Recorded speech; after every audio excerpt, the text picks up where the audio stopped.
Real Virginia is proudly produced by the Virginia Farm Bureau Federation. For almost a century, Farm Bureau has been a friend of the farm for all Virginians. Visit our website at vafb.com. Hello everyone, and welcome to Real Virginia, a show about Virginia agriculture and the people who produce the wonderful local products we enjoy. Brought to you by the Virginia Farm Bureau. Here's what's coming up on the show this week. Virginians depend on GPS guidance all the time. But what happens when the map is wrong? If you're planning to plant peonies this year, Mark Viette has some suggestions. And farming close to an urban area offers its own set of challenges and opportunities. Home will always be Virginia, between the Blue Ridge and Chesapeake Bay, Atlantic to Appalachia, home in my heart always. Welcome back to Real Virginia, everyone. We're coming to you this week from the Alvis Farm in Goochland County. Many rural residents are frustrated when navigation apps list their private roads and include those roads in the destination directions. It's a problem found across the state, from the edge of suburbia all the way down to the mountains of Southwest Virginia. Kettlewind Farm in Prince William County is right on the edge of Northern Virginia's suburbs. Stephanie Cornell grew up here, and she says her mother named it Kettlewind Farm because the road Kettle Run is next to the property, and there was always a breeze. But in recent years, some of that breeze has come from stray vehicles driving on this private road on her property. We saw an influx in traffic coming through, and we started hearing the repeat phrase of, but our GPS told us to. It became a regular route for delivery trucks trying to get to the other side from one end of Fauquier to get onto the other side of Prince William. The problem is that GPS mapping software used by Google Maps and Apple Maps was not blocking private roads, so motorists were being steered to dead ends or farm pastures.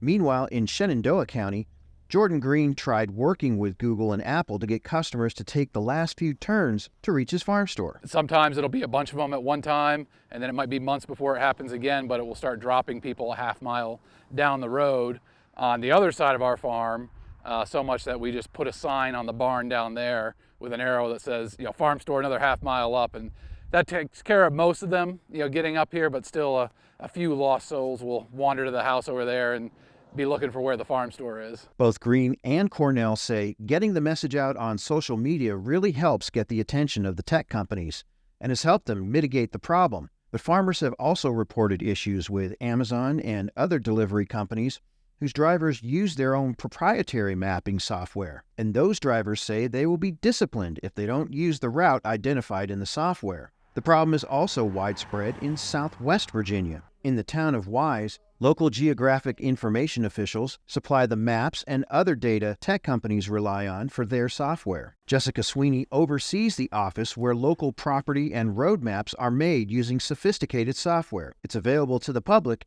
if you know where to look. We provide a online mapping platform for the public as well as whoever, it's available to the public, to anyone that has all of our mapping data. You can search for an address, you can search for a road. Wise County farmers and other landowners can report mistakes and request changes to this agency. Maps are updated twice a year, but it's up to the tech companies to use the most current map.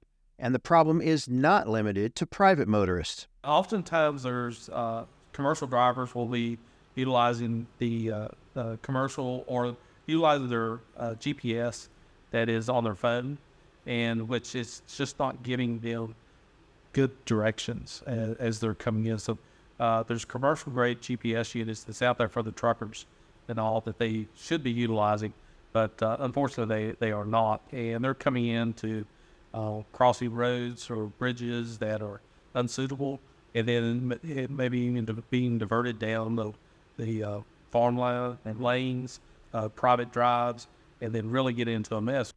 Summer Smith works on county maps at the Wise County Geographic Information Office. She's also a farmer and knows firsthand the problems with private roads showing up on navigation software. Well, we have a concrete feeding pad where we feed the cattle, which is one of the big reasons I parked that truck there. because people were going all the way and opening the gate. And I would be at work, my son would be at school, and I would come home and my gate would be open, or somebody would call me and say, your cows are out. Oscar Sturgill also parks a pickup truck across his private road after motorists kept getting stuck driving on his Lee County farm. I've maybe had 10 or 15 personal vehicles, coming and out past the barn and into the pasture, thinking that the road goes that way. I don't know why they don't understand that when it turns to just plain grass, that it's not a road anymore, but if the GPS says it, then that's what they do. State maintenance ends on the road well before his farm, but motorists had told him the GPS is telling them to continue through his farm, into his pasture, and on until reaching another state road half a mile away.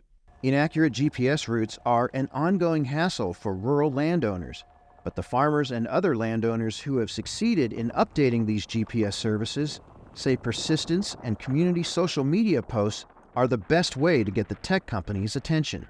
In Lee County, Virginia, I'm Burke Mueller reporting.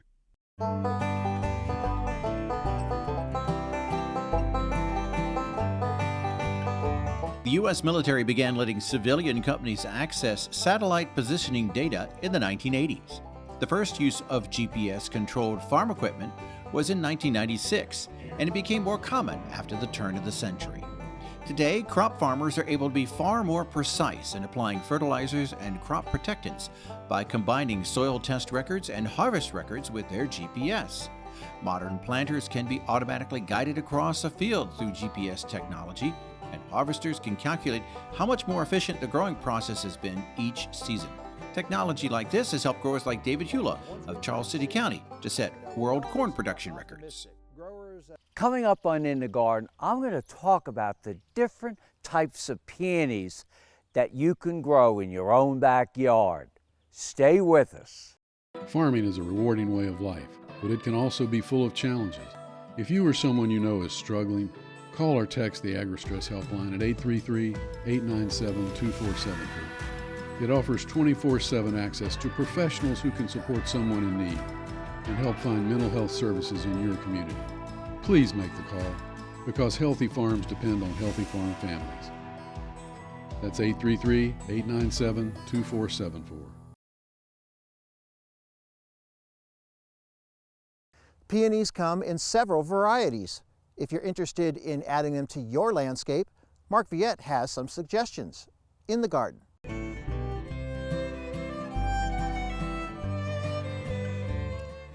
The more common peony that many of us have in our garden is the herbaceous peony, or the peony that dives back to the ground.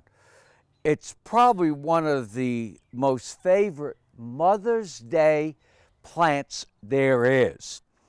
And they're usually in full bloom during Mother's Day. And this variety is known as sword dance.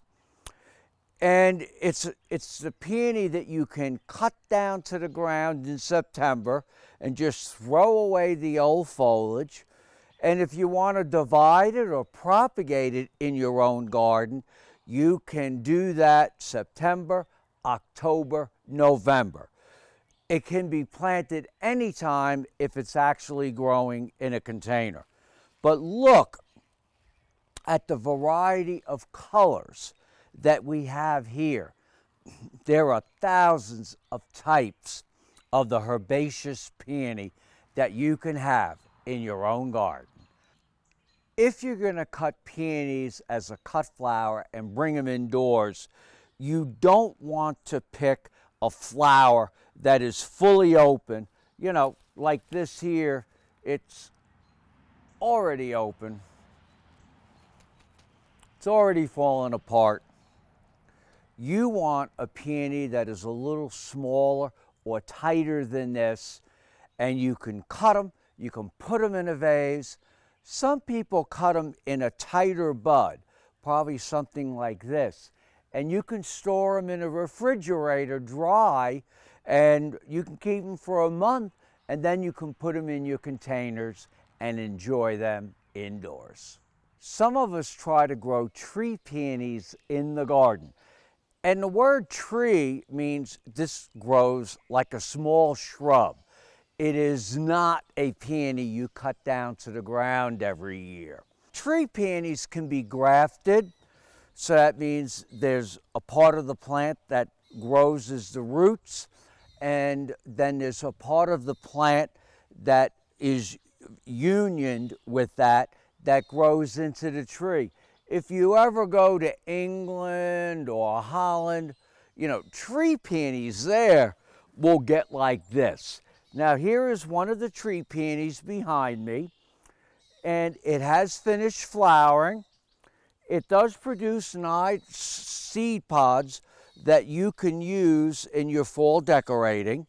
And this is what it looks like. Next year, a new bud is going to come from here.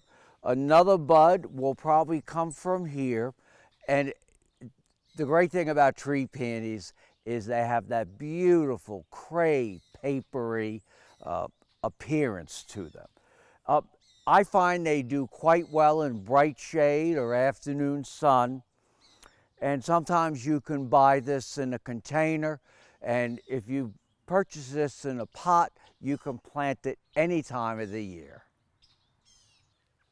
So what some of the hybridizers, and especially out of Canada, have done is they have taken the tree peony, which has beautiful crepe papery type yellows, whites, and red colors, and they hybridized them with the herbaceous, more common peony. And they came up with new peonies like this. These are known as the Ito peonies. Beautiful yellows that you don't get with these. And if you look here, they're just great.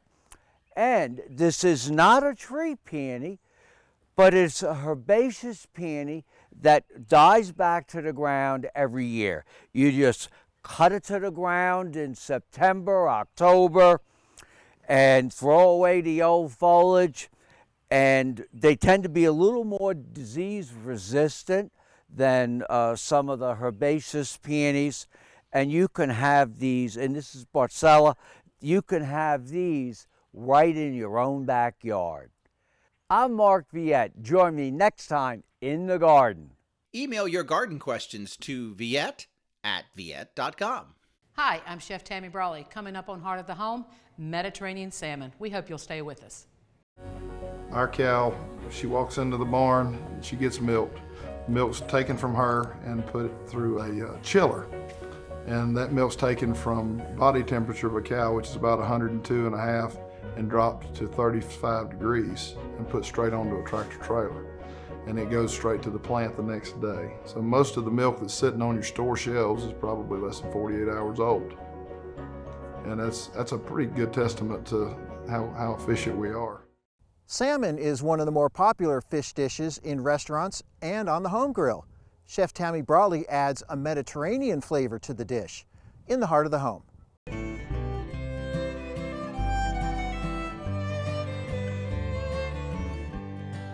Hi, I'm Chef Tammy Brawley from the Green Kitchen. Coming up today, I'm going to show you guys how to make a delicious recipe for dinner. It's Mediterranean salmon. We're going to pop it into the oven after we've topped it with some ingredients, and I'm going to show you how to do it. We've got salmon fillets cut here, and they're on a cooking spray lined foil tray. And I'm going to mix together in a large bowl some halved cherry tomatoes, some capers, some zucchini, and some olives. Now, I love these ingredients. What makes it Mediterranean is basically the capers and the olives. I could eat olives by themselves all day long. But what also is great is that this tastes way, way better when you can use the vegetables in season. Grown in Virginia here, we have some delicious tomatoes and zucchini that are grown in season. But in the meantime, this does make a delicious dish year-round. I've mixed together the capers and the olives and the tomatoes and the zucchini. We've got the zucchini nice and diced up. Keep in mind that the bigger something is, the longer it takes to cook. Now in this case, we do have tomatoes a bit bigger than the zucchini, but that's fine. Tomatoes will wilt down pretty quickly.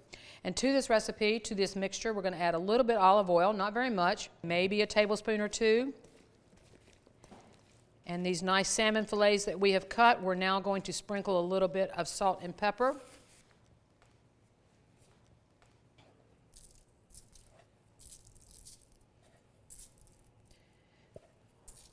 right. And a little bit of salt.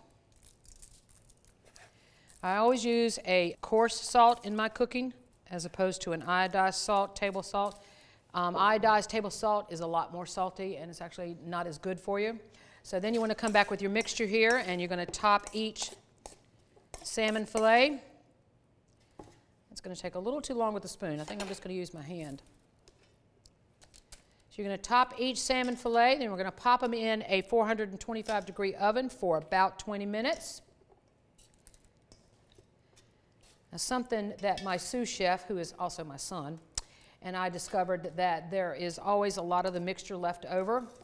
And one day we decided to boil some orzo, and we mixed the mixture with the cooked orzo. It was fabulous. We now have that as a regular side dish in our repertoire of recipes for our clients. In this case today, though, we're going to go ahead and I think use all the ingredients.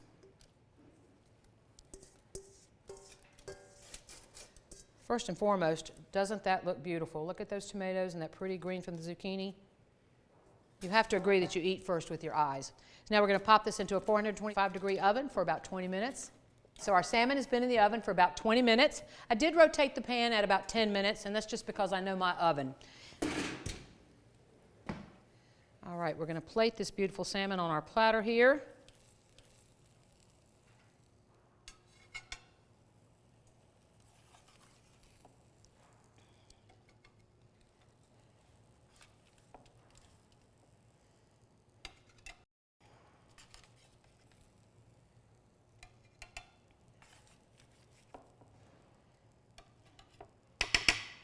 You want to get some of that nice, good topping on there as well, not leave that on the pan.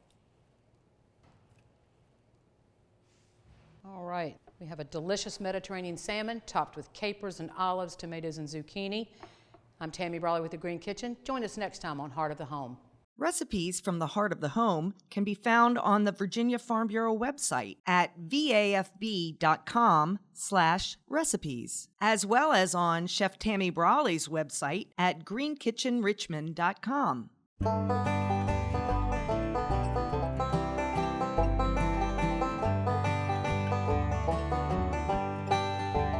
Virginia farmers don't raise salmon, but several other fish species are farm-raised.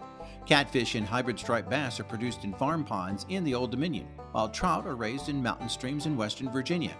And one of the largest indoor tilapia operations in the U.S. operates near Martinsville, Virginia. Some of the most valuable Virginia aquaculture products are farm-raised clams and oysters. In 2022, there were 178 of these operations, mostly near the Chesapeake Bay, producing $93.5 million worth of shellfish. Some of these operations are indoors, others raise their products inside cages in open water. Farming close to an urban area offers its own set of challenges and opportunities. Elijah Griles met with some producers who are finding a way to farm on the fringe of development. The bustling region that extends along Interstates 95 and 64 from Washington, D.C. to Hampton Roads is Virginia's Golden Crescent, home to more than 60% of the state's population. For two Virginia farm families, their proximity to the city lights brings challenges and unexpected perks. Well, I was just fortunate enough to grow up right here. My parents live on the farm, and so I've just been around it my whole life. And I think back to my grandmother was a big inspiration to me. And actually, when I was in 5th grade, I would always get off the bus at my grandmother's house, and she would watch us. And she told me to ride my bicycle over and see if I could find something helpful to do. Thomas and his family raise dairy cattle and crops. Alvis Farms is off Interstate 64, only 20 miles west of the city of Richmond. If something doesn't happen in the next 15 years, I would think it would be hard for us to be here where we are, just from land availability. And also you don't like to complain about people complaining, but you get plenty of that too, spreading cow manure. If we go east out of the farm, we hear a lot of complaints, whereas if we turn and go west where it's not quite as much of that, and that's just 3 miles difference. It's, get people smiling and waving and happy to see you versus shaking their fist at you, so it's a big difference. 9 of Virginia's top 25 agricultural counties are within the Golden Crescent. Alvis Farms turned urban explorers into paying customers. We always have planted a few fields of sunflowers, And we've always had people coming out and trespassing in them, which wasn't a huge issue to us, but it was just another headache. And somewhere along the way, it got turned into the idea of why don't we start hosting a sunflower event, a sunflower festival, and getting people to pay for coming out here. So my wife, my sister, my mother, and my 2 aunts all kind of collaboratively put together the Sunflower Festival. And since 2019, they've had 25,000 people come out to their annual festival. So it's been pretty successful. So that's a plus with people being that close by. We're close to 64 as well, so they can see us from the interstate. And so they'll just hop off the interstate and come right over and want to take pictures with the sunflower. There's a lot of people who come out and want to ask a lot of questions, and that's one thing we try to incorporate in it, is we try to always have farm equipment and we'll put up fun facts about dairy cows and just stuff like that to try to educate people. And I think that's a really good opportunity to do that. More than 488,000 acres of Virginia farmland was converted out of production from 2017 to 2022, according to the U.S. Census of Agriculture. Despite the challenges of finding land available to farm, Henley has a bright outlook. We may be on the eastern end of Goochland County, the ones who are facing it, but there's other farmers like us across the state and country that are facing things just like us. And I think all of us can get through it. I think it's going to take farms like this close to the population to stay in traditional production agriculture, but also to educate. So I think there's challenges and opportunities both, and I think we can do it. We just have to figure it out. On Interstate 95, 20 miles south of the city of Richmond, Alan Thibault and his family's love of wine grew into a successful agricultural business. If you go into Chester and you look at Route 10 and Route 1 where they cross, we're about 3 miles south of that intersection, right off Route 1, smack dab in between Route 1 and 95. So our property nearly butts up to both major highways. But Ashton Creek Vineyard didn't follow a traditional path to production. Rolling hills covered in vines were once destined to become a strip mall parking lot. We started back in 2008. We actually had this property zoned commercial that we were going to develop. And we have always had a love for wine in our family, and my oldest sister happened to be getting married at that time too. We saw that there wasn't a lot of wedding venues, a lot of wineries in this area, so we actually rezoned it into agriculture and planted our first vines. It's a big challenge just getting this back into ag land that would support grapevines. I mean, we went through some hurdles with different varieties that didn't work here, some hurdles with us figuring out commercially growing grapevines as well. But now it's really just a big opportunity for us because we have such a great population center. I mean, the amount of people that we get stopping in to grab lunch and a glass of wine that are on their way to Florida or to the Outer Banks, or just live here locally in Chesterfield that get off work at 5 and can come in and grab a glass after work. Each glass of wine helps their customers reconnect the path from the vineyard to the table. We do 100% of our sales direct to consumer. We try to educate our tasting room staff, the people that are actually going through tastings on exactly how we're farming things, how it's made. So when you're there buying a glass one-on-one, that story can be transferred over to the consumer. Proximity to people does present challenges for producers like Thomas Henley and Alan Thibault, but they also see opportunities to reconnect consumers to agriculture. Reporting from Chesterfield County, Virginia, I'm Elijah Griles. We're so glad you could join us this week to celebrate all the bounty Virginia has to offer. From the kitchen to your home and garden to our beautiful wide open spaces, we're proud to say that this is Real Virginia. For everyone from the Virginia Farm Bureau, thanks for watching. Make it a great week.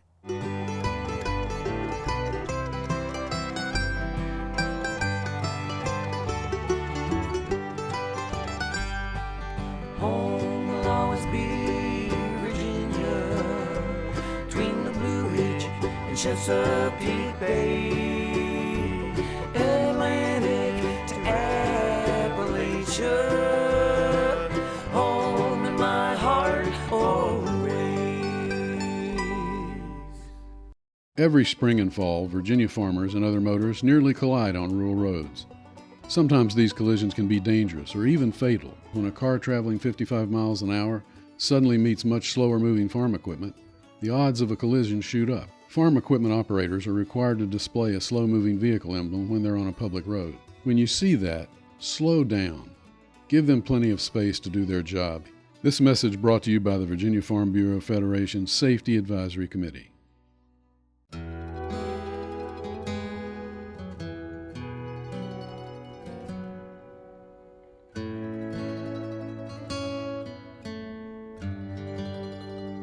When the National FFA was founded more than 85 years ago, the world was a much simpler place. Our country was a simpler place. It was a time when about a quarter of all Americans were engaged in agriculture. A time when many farms still operated without electricity. When a short trip to town actually meant a pretty long ride. Times have changed. And agriculture has changed, offering new opportunities and careers in fields like business, education, production, and research. That means FFA has changed too. FFA makes a positive difference in the lives of students by developing their potential for premier leadership, personal growth, and career success through agricultural education. We're strengthening American agriculture and providing our members with the skills needed to build healthy local communities, a strong nation, and a sustainable world. Today, less than 2% of Americans are engaged in production agriculture, but our membership is at an all-time high. And as we've grown, one thing has come to represent the pride we have in our organization. It's not a song or a slogan or a flag. It's a simple blue corduroy jacket. Without it, I'm just one person. Just one voice. But with it, I know that more than 500,000 others have my back. That more than 500,000 others are helping me tackle some of the world's toughest challenges. Like feeding the world, stewarding our natural resources, and finding solutions for agricultural sustainability. And we're doing it together. With the help of our families, our teachers and supporters, we are learning to do, doing to learn, earning to live, and living to serve through our local chapters and state associations and at our conventions and conferences. By becoming thought leaders and advocates for what we know is right. We are the next generation of agriculture, committed, passionate, and proud to be among those who feed the world. Powered by our spirit, guided by our mission. Symbolized by a simple blue corduroy jacket. We are the next generation of agriculture. It's our turn now. Let's show the world what we can achieve together. We are FFA.